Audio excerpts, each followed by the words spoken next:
Bakit nga ba tinawag na Sierra Madre ang bundok na ito at paano nito napoprotektahan ang Luzon laban sa mga bagyo?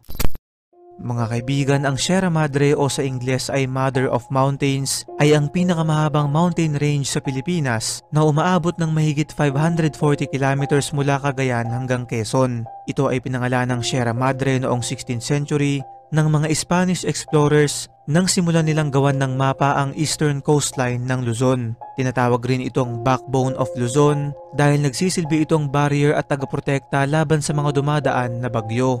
Pagka-landfall ay pinapahina nito ang intensity ng bagyo dahil nababawasan yung lakas ng hangin at ulan habang ito ay dumadaan dun sa bulubundukin.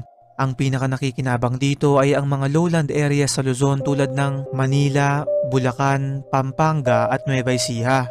Ang Sierra Madre ang tumatayong simbolo bilang ina ng kalikasan ng mga Pilipino at alam nyo ba na may isang urban legend patungkol dito partikular na sa Philippine mythology na ang Sierra Madre daw ay isang babaeng isinakripisyo ang kanyang buhay para maprotektahan ang dalawang anak nitong si Iloco at Tagalo laban sa Diyos ng mga hangin na si Habagat.